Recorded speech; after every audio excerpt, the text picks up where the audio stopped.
So మనకి directive principles of state policies, fundamental rights తర్వాత next topic వచ్చేసి directive principles of state policies.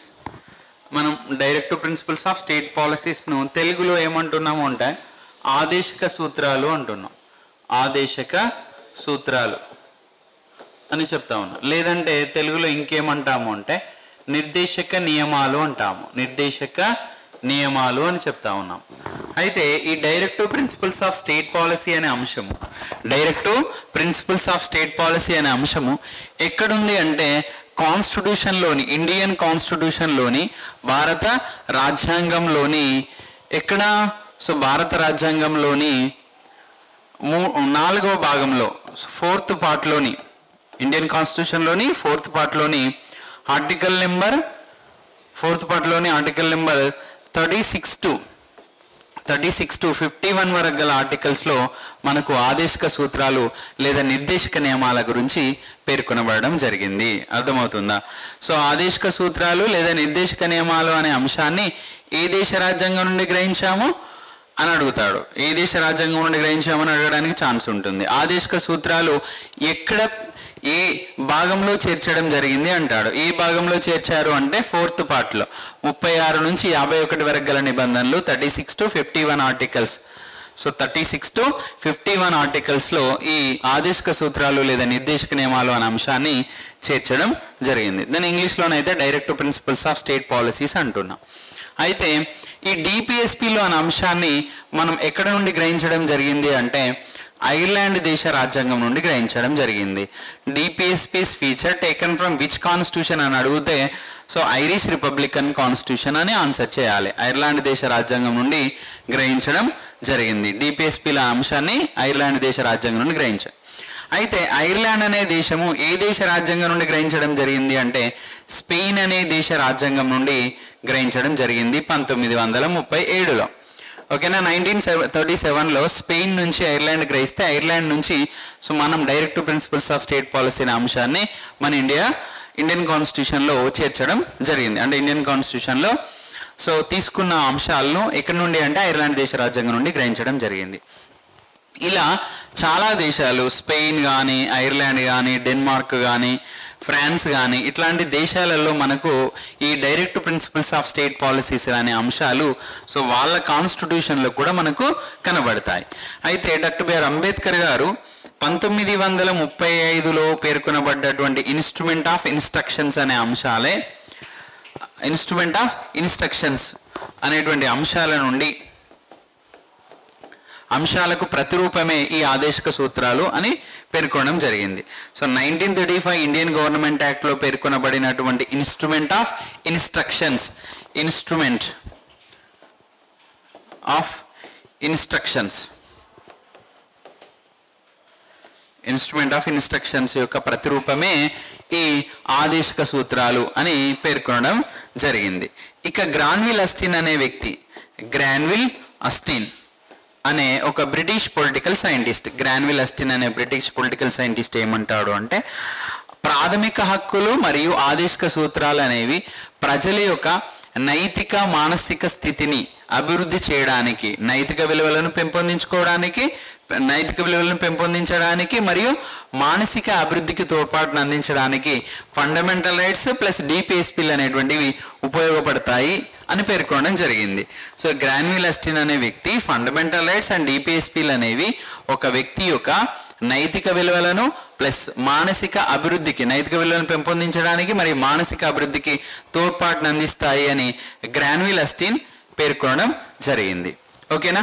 ఇంకా ఎట్లా క్వశ్చన్స్ అడగవచ్చు అంటే ఆదేశక సూత్రాలు ప్రియాంబుల్లో ఉన్న దేని యొక్క ప్రతిరూపము అంటారు. అంటే ప్రియాంబుల్, మనకు ప్రియాంబుల్ అంటే సో రాజ్యాంగ ప్రవేశిక, రాజ్యాంగ ప్రవేశికలో ఉన్నటువంటి సామాజిక, ఆర్థిక, రాజకీయ న్యాయము అనే అంశాలు మనకు ఎక్కడ కనబడతాయి అంటాడు.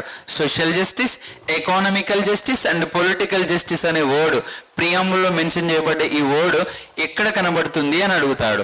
అంటే ఆదేశక సూత్రాలలో కనబడుతుంది. ఓకేనా? కాబట్టి రాజ్యాంగ ప్రవేశికలో పేర్కొనబడ్డటువంటి సామాజిక, ఆర్థిక, రాజకీయ న్యాయము అనే అంశాలు ఎక్కడ అమలు చేయడానికి ఎక్కడ మెన్షన్ చేయబడడం జరిగింది అంటే ఆదేశక సూత్రాలలో మెన్షన్ చేయడం జరిగింది. ఇది కూడా మనం గుర్తుపెట్టుకోవాలి. ఓకేనా?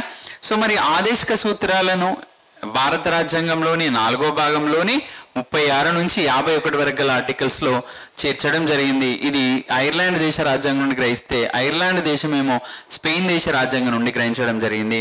So instrument of instructions 1935 Indian government యాక్ట్లో మెన్షన్ చేయబడ్డ ఇన్స్ట్రుమెంట్ ఆఫ్ ఇన్స్ట్రక్షన్స్ యొక్క ప్రతిరూపమే ఈ డిపిఎస్పీలని పేర్కొనడం జరిగింది. అయితే ఇక్కడ పేరులోనే ఉంది ఆదేశిక సూత్రాలు లేదా నిర్దేశక నియమాలు. నిర్దేశకం చేస్తుందంటే ఎవరికి దిశానిర్దేశం చేస్తుంది? సో ఎవరికి దిశానిర్దేశం చేయడం జరుగుతుంది అంటే ఇక్కడ మనం పర్టికులర్గా గుర్తుపెట్టుకోవాలి. ఎవరికి దిశానిర్దేశం చేయడం జరుగుతుంది అంటే ఆదేశిక సూత్రాలు లేదా నిర్దేశక నియమాలు అంటున్నాం కదా. సో ఇది ఎవరికి దిశానిర్దేశం చేస్తుంది అంటే ప్రభుత్వానికి. అనగా ఒక ప్రభుత్వము ప్రజల సంక్షేమం కోసం ఎలా తోడ్పాటును అందించాలి అనే అంశాలు మనకు ఎందులో కనబడతాయి? ఆదేశిక సూత్రాలు లేదా నిర్దేశక నియమాల్లో కనబడతాయి. కాబట్టి ఒక ప్రభుత్వం యొక్క పరిపాలన ఎలా ఉండాలి అని ప్రభుత్వానికి ఒక డైరెక్షన్ చూపెట్టేటువంటి అంశమే directive principles of state policies. ఓకేనా? సో ప్రజా సంక్షేమం కోసం తోడ్పాటును అందించడానికి ప్రభుత్వాలు అనేవి ఏ ప్రభుత్వాలు? యూనియన్ అండ్ స్టేట్ గవర్నమెంట్స్ అంటే కేంద్ర రాష్ట్ర ప్రభుత్వాలు ప్రజా సంక్షేమం కోసం తోడ్పాటును అందించడానికి కూడా రాజ్యాంగంలోని ఏ అంశము ఉపయోగపడుతుంది అని అడిగినప్పుడు సో మనం ఆదేశిక సూత్రాలను ఆన్సర్ చేయాల్సి ఉంటుంది.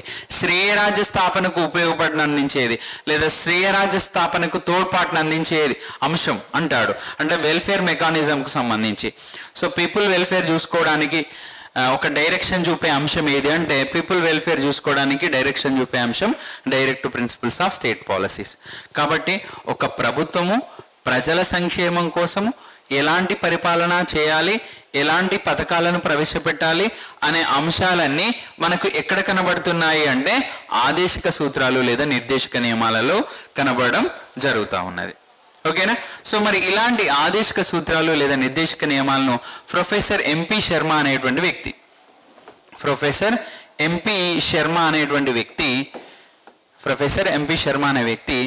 3 భాగాలుగా విభజించడం జరిగింది. ఎక్కడ కూడా మళ్ళీ చెప్తున్నా వినండి ఇక్కడ. So directive principles of state policies అంటే ఆదేశిక సూత్రాలు అనేవి ఎక్కడ కూడా రాజ్యాంగంలోని ఎక్కడ కూడా సో ఆదేశిక సూత్రాలు 3 రకాలు అని మెన్షన్ చేయడం లేదు. అంటే ఆదేశిక సూత్రాలను రాజ్యాంగం ప్రకారంగా ఎన్ని రకాలుగా వర్గీకరించారని ఎవరైనా క్వశ్చన్ అడిగారు అనుకోండి, ఏ ఎగ్జామ్లో క్వశ్చన్ వచ్చింది అనుకోండి, సో మీరు ఏమైనా ఆన్సర్ చేయాలి? ఆదేశిక సూత్రాలు ఎక్కడ కూడా వర్గీకరణ చేయబడలేదు రాజ్యాంగంలో. కాబట్టి రాజ్యాంగం ప్రకారంగా చూసుకుంటే ఆదేశిక సూత్రాల వర్గీకరణ అనేది లేదు. కానీ ప్రొఫెసర్ ఎంపీ శర్మ సో వాటి యొక్క నేచర్ను ఆధారంగా చేసుకొని, వాటి యొక్క స్వభావాన్ని ఆధారంగా చేసుకొని, డైరెక్టివ్ ప్రిన్సిపల్స్ యొక్క స్వభావాన్ని నేచర్ని ఆధారంగా చేసుకొని ఆదేశిక సూత్రాలను 3 రకాలుగా వర్గీకరించాడు. ఎవరు? Professor MP Sharma. So according to professor MP Sharma యొక్క అభిప్రాయం ప్రకారము ఆదేశిక సూత్రాలను ఎన్ని రకాలుగా వర్గీకరించారు? 3 రకాలుగా వర్గీకరించారు. Classification of the directive principles of based on nature. So స్వభావాన్ని ఆధారంగా చేసుకుని 3 రకాలుగా వర్గీకరించారు. ఒకటేమో సామ్యవాద భావాలు కలిగిన ఆదేశిక సూత్రాలనేమో సోషలిస్టిక్ ప్రిన్సిపల్స్ లేదా సామ్యవాద భావనలు అంటాం. 2019-2020 సచివాలయం ఫలితాల్లో గ్రేడ్ 1, గ్రేడ్ 2లో స్టేట్ ఫస్ట్తో పాటు గ్రూప్ 1, గ్రూప్ 2 రైల్వే, ఎస్ఎస్సి మరియు ఎస్ఐ కానిస్టేబుల్లో 1000 మందిని గవర్నమెంట్ ఉద్యోగులుగా తీర్చిదిద్దిన సంస్థ ఇప్పుడు సచివాలయం మరియు గ్రూప్ 2లకు కొత్త బ్యాచ్లు ప్రారంభమవుతాయి. మరిన్ని వివరాలు సంబంధించిన అర్చిత్ ఇన్స్టిట్యూట్ విజయవాడ. అంటే కొంచెం ప్రజలకు హెల్ప్ చేయాలి, ప్రజా సంక్షేమం కోసం కృషి చేయాలి, పేదరికాన్ని తొలగించాలి, మహిళల కోసం తోడ్పాటును అందించాలి అనే అంశాలు కనబడే ఉంటాయి కదా. సో అలాంటి అంశాలు ఏ ఆర్టికల్లో అయితే కనబడుతుందో ఆ ఆర్టికల్స్ సామ్యవాద భావనల కిందకి వస్తాయి. సో ఎవరెవరి గురించి అంటున్నా? ప్రజా సంక్షేమం కోసం కృషి చేయడము, మరియు మహిళా సంక్షేమం కోసం కృషి చేయడం కావచ్చు, కార్మికుల కోసం కృషి చేయడం కావచ్చు, పేదరిక నిర్మూలన కోసం కృషి చేయడం కావచ్చు. ఈ 4 అంశాలు ప్రధానంగా ఎక్కడికైతే కనబడతాయో సో ఆ ఆర్టికల్ ఏ ప్రిన్సిపల్ కిందకి వస్తుంది అంటే మనకు సామ్యవాద భావనల కిందకి వస్తాయి. ఓకేనా? సో పేద ప్రజల సంక్షేమం కోసం చూసే అంశాలన్నీ సోషలిస్ట్ ప్రిన్సిపల్ కిందకి రావడం జరుగుతుంది.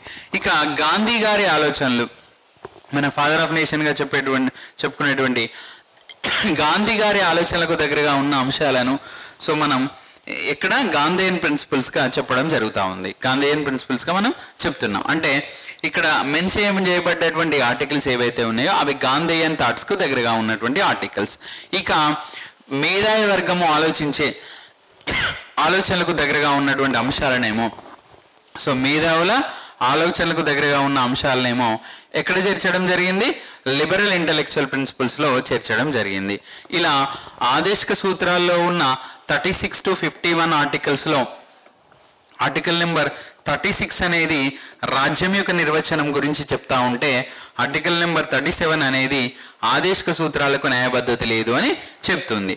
అంటే ఇవి రెండు ఆర్టికల్స్ను పక్కన పెడితే 38 నుంచి 51 వరకు గల ఆర్టికల్స్, 38 to 51 వరకు గల ఆర్టికల్స్, 38 నుంచి 51 వరకు గల ఆర్టికల్స్ను వాటి యొక్క స్వభావాన్ని ఆధారంగా చేసుకొని అవి సామ్యవాద భావనలో ఉన్నాయా, గాంధేయవాద భావనలో ఉన్నాయా, లేదంటే లిబరల్ ఇంటలెక్చువల్ అంటే ఉదారవాద భావనలో ఉన్నాయా అని చెప్పవచ్చు. ఓకేనా?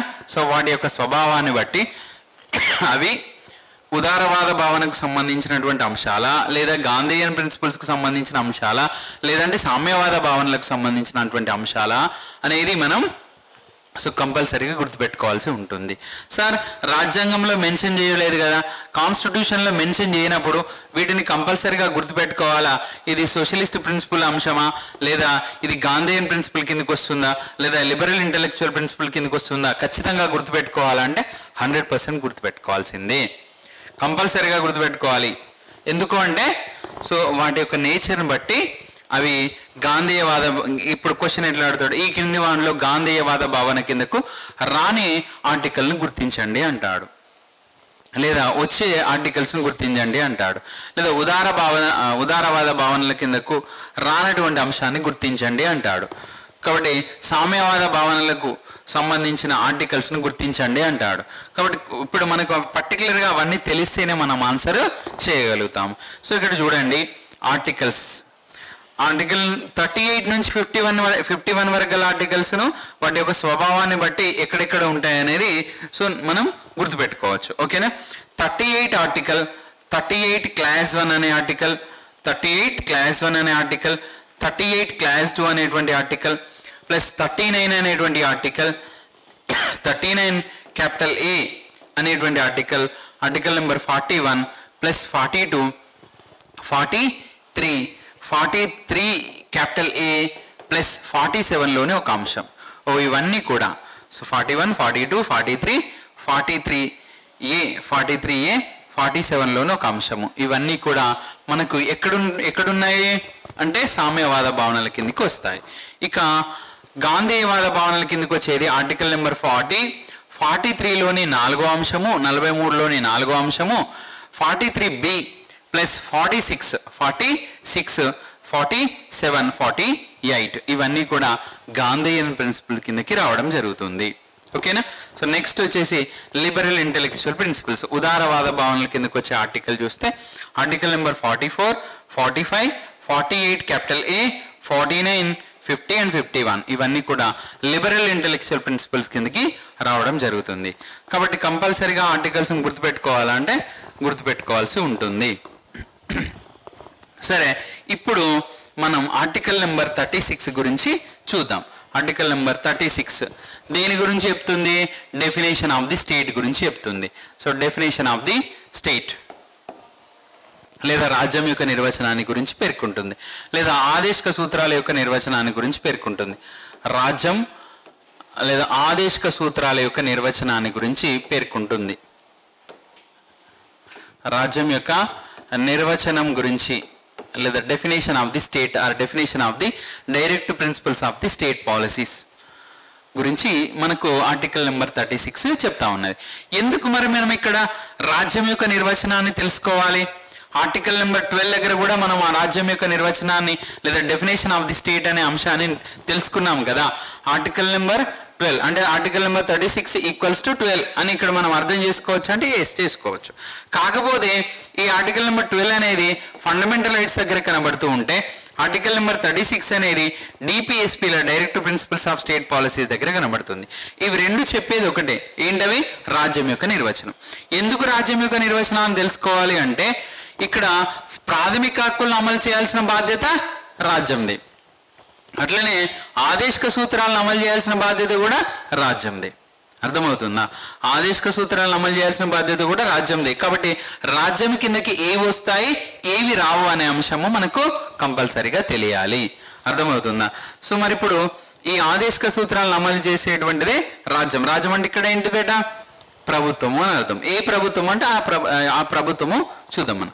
సో ఇక్కడ రాజ్యం నిర్వచనం ప్రకారం రాజ్యం లేదా డెఫినేషన్ ఆఫ్ ది స్టేట్ ప్రకారం రాజ్యం కిందకి ఏమేమి వస్తాయంటే యూనియన్ గవర్నమెంట్ అనేది వస్తుంది, అంటే కేంద్ర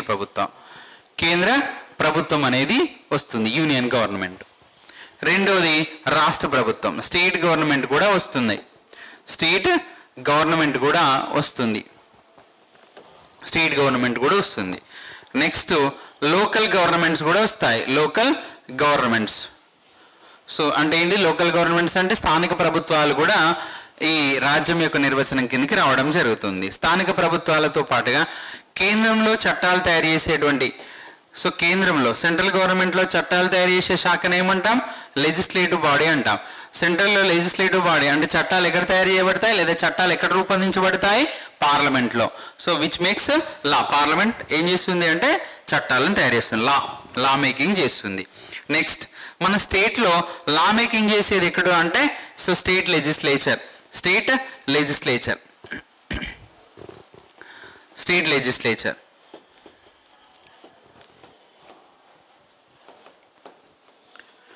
అంటే రాష్ట్ర శాసన నిర్మాణ శాఖ అనేది కూడా రాజ్యంలో అంతర్భాగంగా చెప్పుకోవచ్చు. సో స్టేట్ లెజిస్లేచర్కి వస్తే రాష్ట్ర శాసన నిర్మాణ శాఖ కనుక చూస్తే ఏముంటుంది? రాష్ట్ర శాసన నిర్మాణ శాఖలో అసెంబ్లీ ప్లస్ కౌన్సిల్ అనేది ఉంటుంది. అర్థమవుతుందా? అసెంబ్లీ ప్లస్ కౌన్సిల్ అనేది ఉంటుంది. సో పార్లమెంట్లో ఏ విధంగానైతే అప్పర్ హౌస్ అయిన రాజ్యసభ ప్లస్ లోయర్ హౌస్ అయినటువంటి లోక్సభ ఏ విధంగా ఉంటుందో అట్లనే స్టేట్ లెజిస్లేచర్లో కనుక చూస్తే assembly plus council plus governor, అక్కడైతే Rajya Sabha Lok Sabha plus president of India. Okay, ఇంకా అదర్ ఇన్స్టిట్యూషన్స్ అనేవి కూడా రాజ్యం కిందకి రావడం జరుగుతుంది. అంటే ఆర్టికల్ నెంబర్ 36లో పేర్కొనబడినటువంటి లేదా ఆర్టికల్ నెంబర్ 12లో పేర్కొనబడినటువంటి రెండు రాజ్యం యొక్క నిర్వచనంకు సంబంధించి చూస్తే సో రాజ్యం యొక్క నిర్వచనం కిందకి ఇవన్నీ వస్తాయి. వీటితో పాటుగా అంటే కేంద్ర ప్రభుత్వం, రాష్ట్ర ప్రభుత్వం, స్థానిక ప్రభుత్వాలు, పార్లమెంట్, స్టేట్ లెజిస్లేచర్, రాష్ట్ర శాసన నిర్మాణ శాఖతో పాటుగా ఇంకేమొస్తుంది అంటే అదర్ ఇన్స్టిట్యూషన్స్ అనేవి కూడా వస్తాయి. అదర్ ఇన్స్టిట్యూషన్స్ అంటే ఇతర సంస్థలు అని అర్థం ఇక్కడ. సో అదర్ ఇన్స్టిట్యూషన్స్ అనేవి కూడా వస్తాయి అని ఇక్కడ మనం గుర్తుపెట్టుకోవాలి. అయితే సో మనం ప్రధానంగా గుర్తుపెట్టుకోవాల్సింది ఏంటంటే అదర్ ఇన్స్టిట్యూషన్స్ యొక్క నిర్వచనం ఎక్కడ కూడా ఆర్టికల్ నెంబర్ 12లో కానీ ఆర్టికల్ నెంబర్ 36లో కానీ మెన్షన్ చేయలేదు. రాజ్యం కిందకి ఏమొస్తాయి? రాజ్యంలో ఏవి అంతర్భాగము అంటే కేంద్ర ప్రభుత్వం, రాష్ట్ర ప్రభుత్వం, దాంతోపాటుగా స్థానిక ప్రభుత్వాలు, కేంద్ర శాసన నిర్మాణ శాఖ అయిన పార్లమెంటు, రాష్ట్ర శాసన నిర్మాణ శాఖలు ఇవి వస్తాయి అని ఉంది. వాటి గురించి డీటెయిల్గా కాన్స్టిట్యూషన్లో ఉన్నాయి.